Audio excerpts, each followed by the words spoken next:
2015. Oui. Bon, très beau projet, très belle réussite, mais 7 ans. L'Union européenne, elle n'est pas plus mauvaise que ça. Hein. Parce que, qu'est-ce qu'on va faire? On est en train de lancer les travaux à l'heure actuelle pour la route nationale numéro 1 entre Bachamba et le pont de Longé, 114 km. Dans le Bandundu. Vers le Kasaï maintenant. Oui, le Kasaï, on atteint le Kasaï. Vers Chikapa, oui. 63 km sont repris par la Banque africaine de développement. On a une très bonne coopération avec la Banque africaine de développement.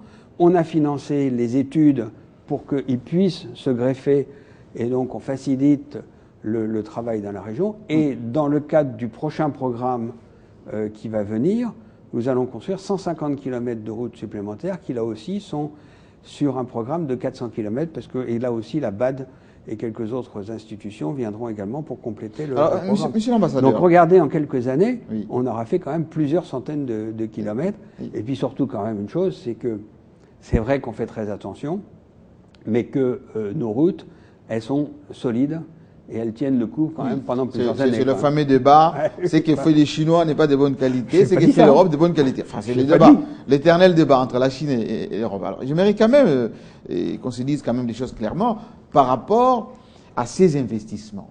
Quand j'ai préparé cette émission, j'ai vu beaucoup de questions qui venaient de la part des ceux qui nous suivent. Ils m'ont demandé de vous dire, enfin, de vous demander, comme ça vous pouvez répondre directement, demander à l'ambassadeur Dumont comment expliquer que ici en Europe, l'Europe va en Chine chercher l'argent pour sa reconstruction, pour financer un certain nombre de projets. Les Chinois sont dans beaucoup de domaines d'intervention ici. Pourquoi les pays d'Afrique, lorsqu'ils vont en Chine chercher les moyens, l'Europe met les bâtons dans les roues et les empêche d'avoir cet argent? Question des téléspectateurs. D'abord, j'aimerais savoir quand est-ce qu'on a mis des bâtons dans les roues.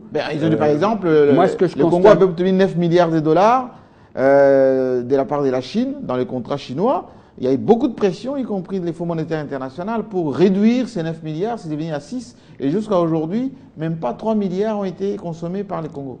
C'est pas 3 milliards, c'est 827 millions qui ont été c'est encore moins consommés. Oui. Mais ça a posé la question à nos amis chinois, pourquoi il n'y a eu que 827 millions oui. Pourquoi effectivement 6 milliards de dollars? Parce que les experts du Fonds monétaire international ont jugé que c'était trop risqué pour la République démocratique du Congo, et je crois qu'ils ont effectivement eu raison. Sur endettement? Oui.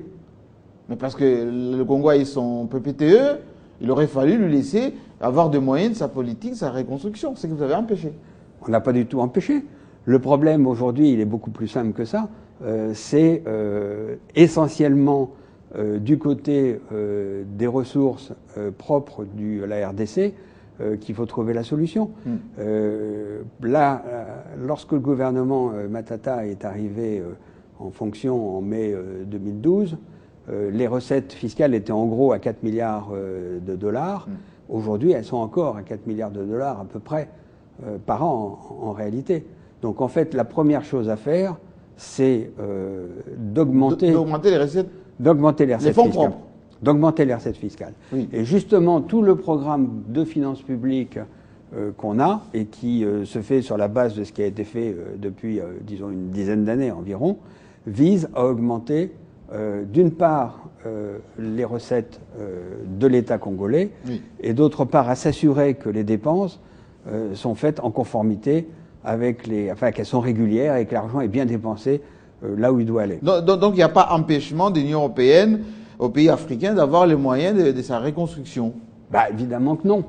Je veux dire, nous, notre souci, c'est que ces pays se développent et on apporte les moyens.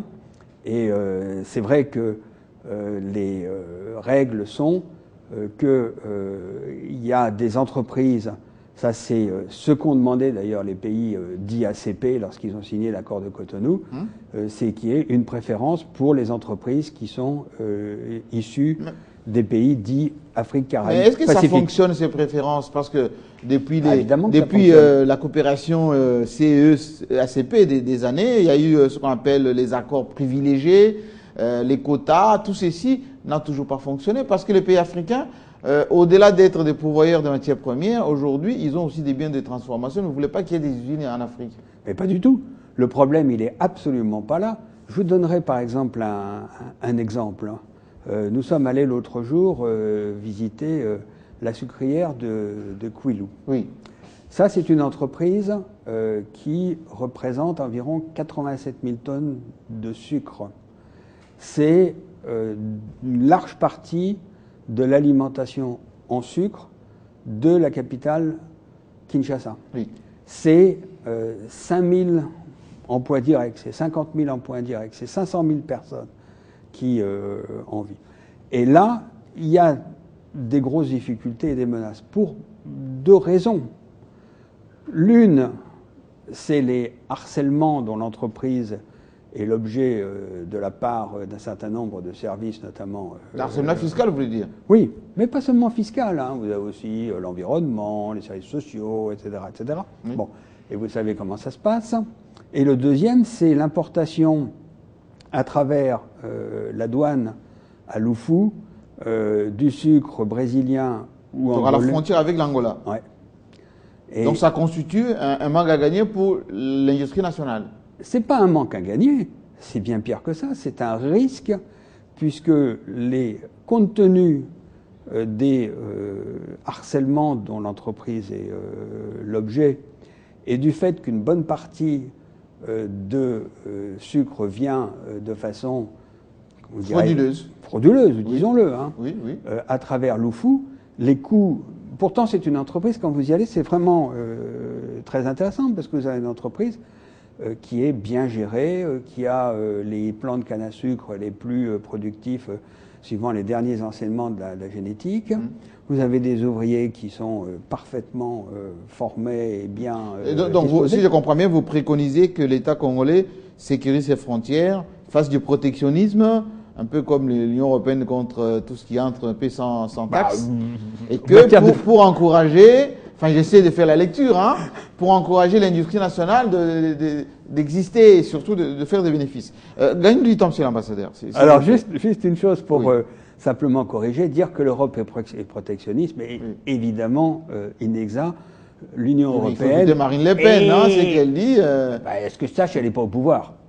Enfin, il y a quand même aujourd'hui comment on appelle les zéros pessimistes qui sont à monter, hein, en Grande-Bretagne, en France, la Grande-Bretagne, ils sont en Grèce aussi. Non, la Grande-Bretagne est peut-être euro-pessimiste, mais d'abord c'est des règles qui s'appliquent à tout le monde. Oui. Le marché européen est le marché le plus ouvert du monde, et l'Union européenne globalement est le premier importateur du monde et de très loin. Oui. Donc ça, je pense que c'est une réalité. Parlons démocratie. Mais en revanche, que le gouvernement congolais fasse en sorte que l'industrie nationale congolaise puisse se développer, oui, je pense que c'est effectivement une bonne chose et qu'il faut prendre les moyens pour cela. Oui, tout à fait. Absolument. Mais c'est deux débats différents. Parlons démocratie, s'il vous plaît, parce que lorsqu'il y a des situations qui prévaut ici, notamment, on fait toujours recours à l'Union européenne. Je vois beaucoup d'hommes politiques, c'est bousculé à votre porte, c'est de l'opposition, parfois de la majorité, ils viennent, mais surtout de l'opposition. L'Union européenne, il faut qu'elle intervienne, etc. Parlons démocratie. Est-ce que, question directe, est-ce que l'Union européenne aime vraiment l'Afrique? Écoutez, oui, parce que je pense que c'est un partenariat absolument indispensable. Nous sommes les deux continents qui sont véritablement proches. Il y a une histoire qui est là, qui est une histoire parfois tragique, parfois difficile. Hein. Je veux dire, oui, la colonisation. Le pôle 2 avec les mains coupées, tout ça, tout le monde connaît. Oui, non, mais c'est clair. Alors, je pose cette question, pourquoi? Parce que quand on regarde aujourd'hui la situation qui prévaut sur les continents, il y a à peine 2 ans, on parlait beaucoup de la croissance de l'Afrique. On dit croissance forte, l'Afrique, continent de demain, etc. Beaucoup de conférences, Euro-Afrique, Euro-Amérique, etc. Mais depuis 1 an maintenant, on a l'impression qu'on a créé d'une manière alors subtile la déstabilisation de l'Afrique pour ne pas faire progresser cette croissance. J'explique. Kadhafi a été exécuté parce que, semble-t-il, dictateur, etc. La Libye par terre. On a occasionné quelques coups d'État au Mali, Guinée, bon, dernièrement en Centrafrique, etc. Maintenant, il y a des guerres un peu partout. La dernière situation, c'est au Burundi, où un bonhomme fait une déclaration sur une radio privée et on voit beaucoup d'effervescence, etc. Mais en même temps, on veut la démocratie. On veut qu'il y ait l'alternance, l'expression, etc. Pourquoi encourage-t-on la déstabilisation de l'Afrique, monsieur l'ambassadeur? Ben écoutez, moi, votre question me surprend vraiment beaucoup parce que l'objectif évident de l'Union européenne, des Européens, c'est au contraire que l'Afrique se stabilise. Oui. Je veux dire, notre intérêt fondamental, oui, c'est quoi? C'est de pouvoir avoir des relations normales de partenariat avec des pays qui sont stabilisés. D'ailleurs, peut-être parlera-t-on des migrations, mais je veux dire que si il y a des migrations, des gens qui s'enfuient, oui, c'est aussi parce qu'il y a des pays déstabilisés. Justement. Aujourd'hui, quels sont les deux pays dont proviennent majoritairement les gens qui viennent essayer, à leurs risques et périls, de traverser la Méditerranée? Oui. De Syrie. Oui. Bon, est-ce que ça... Vous êtes intervenu en Syrie, mais là, les Syriens fuient la Syrie pour l'Europe, vous n'en voulez pas.